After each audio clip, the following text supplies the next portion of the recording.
guys, what's going on? So today I'm gonna do some maintenance on the car because I haven't done this, but I've had this part sitting here for forever. I'm gonna give you a little how to change your fuel filter. So I always like to do OEM stuff, so I got the Ford Motorcraft fuel filter sitting right here. This is what it looks like. So all you really need, obviously, the fuel filter, socket set. I like to have like a little dish, so when you take it out, there's gonna be fuel still in here, so it'll all just kind of go in here. Probably get like a rag too, because it's gonna get a little messy. And other than that, you shouldn't really need anything else. So let's get into this. Also, something else I forgot to mention before. So I believe it's recommended to do this every like 30,000 miles. I'm sitting around 29,000, but I did this on my other one. And I did it originally because I was getting kind of like a bogging if I would accelerate too fast. And I was kind of experiencing that a little bit with this. And with the other one, as soon as I changed the fuel filter, everything was like perfectly fine. So that might be a good reason to change your fuel filter. So first thing you want to do, pop your hood. Alright, so I'm hoping you can see this a little bit better. I got my flashlight on because my lighting in here really sucks. But I just came over to the passenger side, and here's where all your fuses are and stuff. So looking on here, number 21 right there is this one right here. So you're just going to pull this, and that's for your fuel filter, or for your fuel pump, I believe. So you want to pull this out, and you want to cycle through, because if you don't, there's going to be a lot of pressure on the line, and you're going to get sprayed with fuel. So you want to make sure you take that out. So just pull it out and set it to the side. Make sure you don't lose that. I'm just going to leave mine here. Alright, so like I said, we're sitting in the car. We're going to cycle it a couple times to make sure that there's no fuel still running through the line, and then get it as cleared as we can so there's less pressure on there, and when you take off the fuel filter, there's not going to be a bunch of fuel coming out. So we'll do that a couple times now.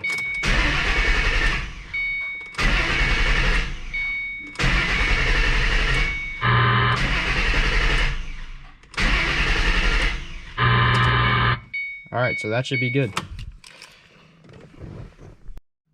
Alright, so just to show you, we just took off the negative. Just so you know, the nut is a 8mm. That's what I used. So just take that off, and then we can get back to the driver's side and start taking the filter off. Alright, so like I said, we're back on the driver's side. So the fuel filter is located right underneath the door. So we're going to just come underneath here. Got my filter here. Let me shine a light for you guys so you can see it. So you see this little plastic plate underneath. So there's a couple bolts like this. They're 10mm. There's one there. There's one right there. Then there's one right there. So you just want to take them off and then pop this cover off, and then the fuel filter is literally right underneath there. So let's get into doing that. Alright, I actually forgot about this one too. There's a little like plastic one.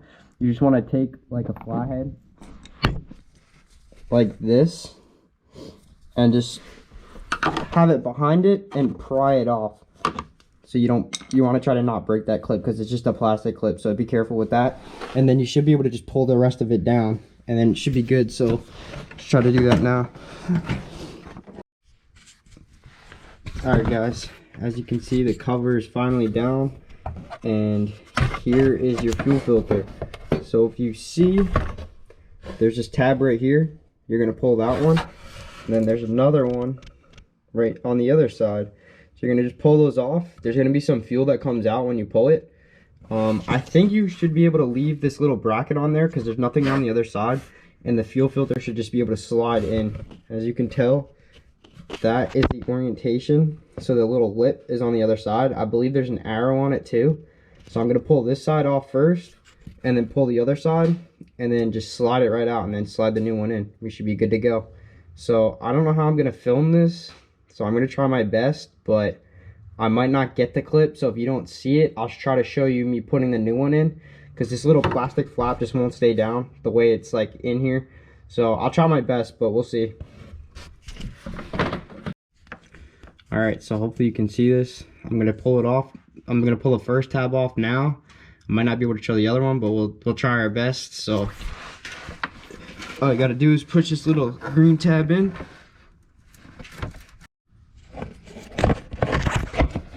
Alright guys, hopefully you can see, but the orientation, so I had to take that bolt out. You have to take it out. It's just the way the line was and stuff.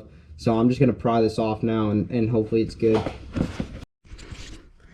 Alright guys, as you can see, I finally got it off. So should be able to just pull it.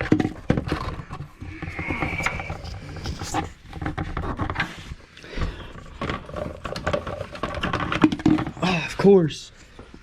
There we go.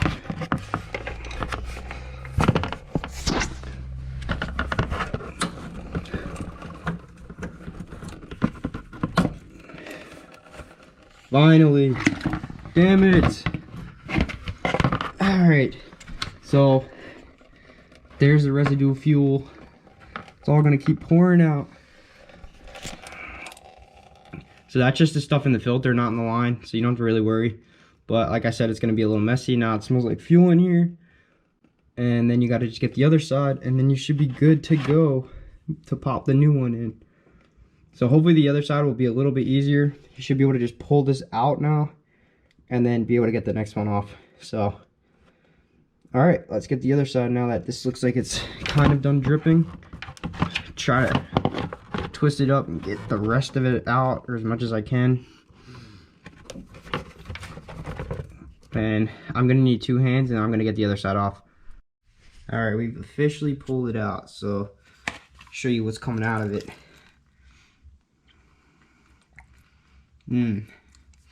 So it had, like, when it first initially came out, it had a little bit of like a tint to it, so it wasn't too dirty. But now we can finally pop the new one in. So as you can see, here it is out. Put that back up, and then we could just slide the new one in and then pop the lines back on. And then I got a lot of fuel on here, so I gotta wipe that down real quick, and then we should be good. So to show you before I put it in, there's an arrow. So the arrow goes towards the engine, so that's this way. So you're gonna just slide it into the clip this way, and then attach the 2 lines, and then you're good. So I guess I'll do it when I put it, I'll put it through first. Snapped in the first one, put the next one on.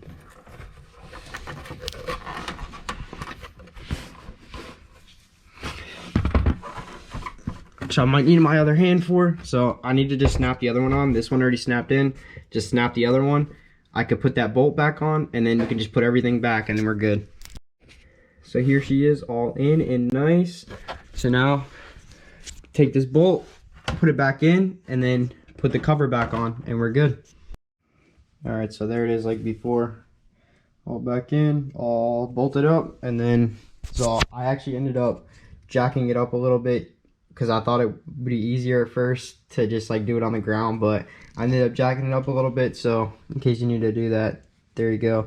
So I'm gonna lower the car and then put the fuse back in, put the battery back together, and then we can start this thing. Like I said, take our fuse and then just pop it back in, and we're good to go.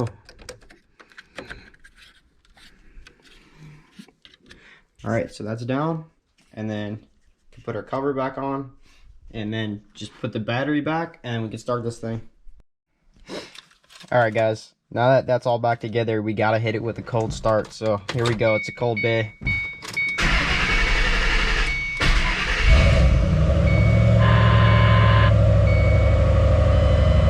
Sheesh, pretty loud. Let it run for a second, but yeah, we should be good now.